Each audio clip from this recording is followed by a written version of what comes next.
Hello hi नमस्ते welcome back to my channel again. और आप सभी का बहुत बहुत स्वागत है मेरे यूट्यूब चैनल साइको सूत्रा पर। साइकोपैथोलॉजी या एबनॉर्मल साइकोलॉजी भी कह सकते हैं, इसकी हमारी प्लेलिस्ट चल रही है जिसमें हम सिम्टोमोलॉजी कर रहे थे। इसमें हमने पहले एक वीडियो आ चुका है हमारा मेंटल सिम्टम्स यानी कॉग्निटिव सिम्टम्स पे। आज हम पढ़ने वाले हैं मोटर यानी cognitive symptoms. So without any further delay start करते हैं।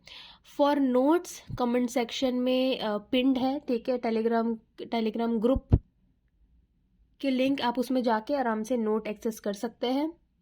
और एक बार डिस्क्रिप्शन भी चेक कर लीजिएगा, सारे लिंक प्लेलिस्ट उसमें मैंने मेंशन कर रखा है, ठीक है। So without any further delay start करते हैं। Motor symptoms, abnormalities of the cognitive systems, ठीक है, cognitive process. The abnormality of the cognitive symptoms और process are concerned with the motor activities of an individual in doing the opposite of what is normally accepted from him। ठीक है, अगर किसी को बोले कि मोटर एक्टिविटी की बात करें ना कि ठीक है तुम बैठ जाओ, तो वो अपोजिट करेगा। नॉर्मल क्या है, बैठने के लिए बोला है तो वो बैठेगा, एक हाथ उठाने के लिए बोला है तो उठाएगा, या किसी काम को करने के लिए अगर एक पैर आगे करना है तो वो लेफ्ट वाला पैर आगे करेगा या राइट वाला। लेकिन अगर वो एबनॉर्मलिटी है उसमें तो वो जो बोलेंगे उसका उल्टा करेगा। उठने बैठेंगे तो बैठ जाएगा, ठीक है, बैठने बैठे बोलेंगे तो वो उठ जाएगा, right. The general symptoms belonging to this type में बी कैटेगराइज एज, पहला डिसऑर्डर्स विथ मस्कुलर एक्टिविटी।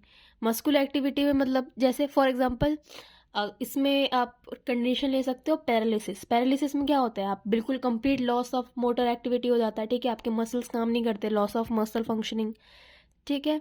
इसमें एक less complete loss is called paresis, right.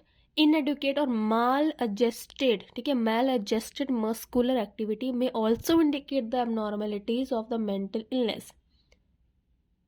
इसमें जैसे हो सकता है ट्रेमर्स, कोरियर्स, ठीक है, टिक्स, जिसमें the tremors found in neurotic anxiety and historic reactions refer to the continuous involuntary or specific contraction refers and the hysteric reaction refer to the continuous involuntary actions होते हैं इसमें, ठीक है। So disorder of motor activity, muscular activity मतलब आपका या तो loss खो देना या तो पूरा ही हाइपर एक्टिविटी होना of your muscular activity. Loss मतलब आपको पता है ये पैरालिसिस, उसमें क्या होता है, हम लॉस कर देते हैं ना अपने मसल की functioning. what does a term paralysis indicate? It indicates the stage of complete loss of motor functions, ठीक है, motor functions of the muscles। अब इसमें अगर हम टाइप्स की बात करें तो सेकंड टाइप है हमारा disorders of motor language habit. Motor language habit मतलब बोलना लिखना सुनना, ठीक है, बोलना और लिखने से मतलब है इसका। पहला है मोटर अफेसिया। मोटर अफेसिया मैंने पहले भी पिछले वाले वीडियो में भी बताया था कि आपकी बोलने की जो एबिलिटी होती है ना, to speak language, to speak word, वो आपकी खो जाती है, लॉस हो जाता है वो एबिलिटी, मोटर अफेसिया।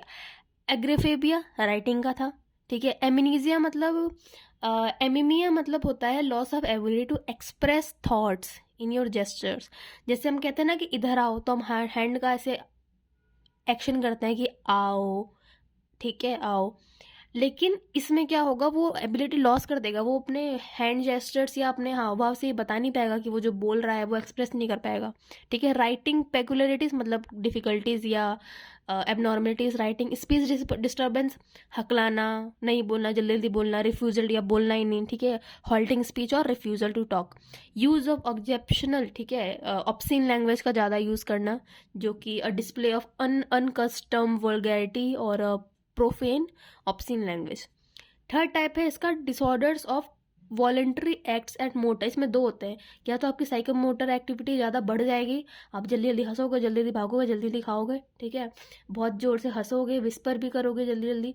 डिक्रीज में आप कुछ नहीं करोगे, ठीक है, हेजिटेशन शोक होगा, इंडिसिव एब्यूलिया भी कहते हैं।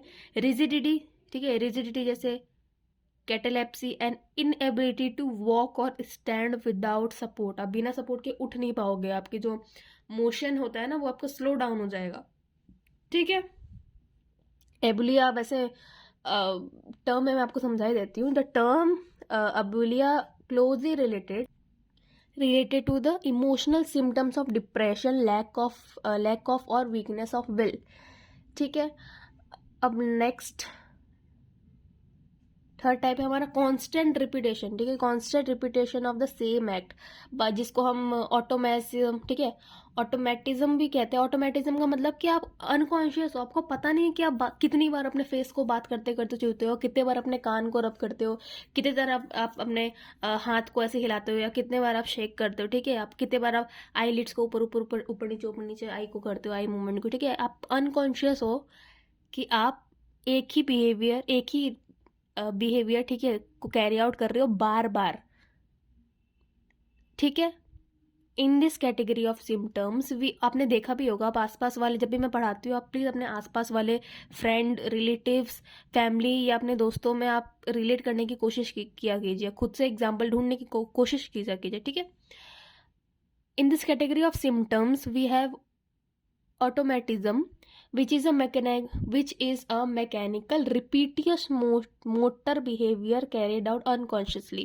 ठीक है, here the patient may repeatedly clench his fist, touch his lips, or catch hold on his ear without being aware of what he's doing. Right, so it's a unconscious behaviour, और unconscious behaviour जो कि उसको नहीं पता है, ठीक है, unaware है और बस वो कर रहा है. ठीक है, ऑटोमेटिक. फोर्थ वन अगर हम देखें तो है इम्पल्सिव और unduly response of motor behaviour. इसमें क्या होता है, in this symptoms concern with the motor behaviour that is impulsive.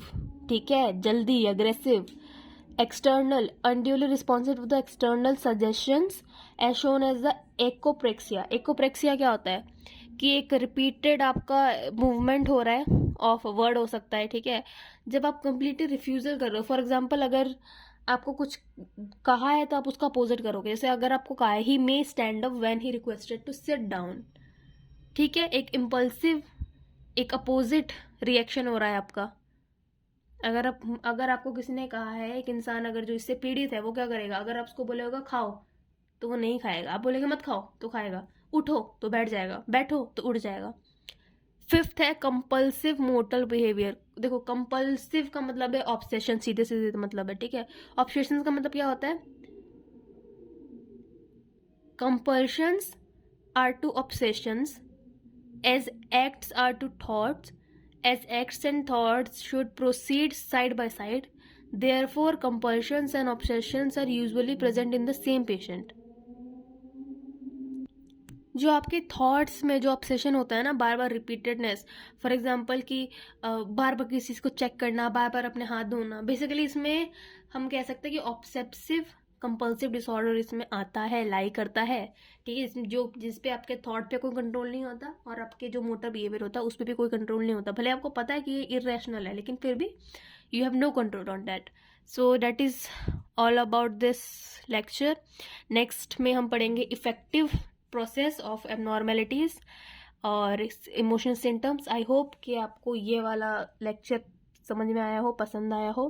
Please do like, comment and share and subscribe to my channel. एक बार आप लिंक देख लीजिए, उसमें देखिए मेरे चैनल पे कौन कौन से वीडियो है. बहुत सारे अच्छे अच्छे वीडियोस मैंने बना रखे हैं ऑलरेडी.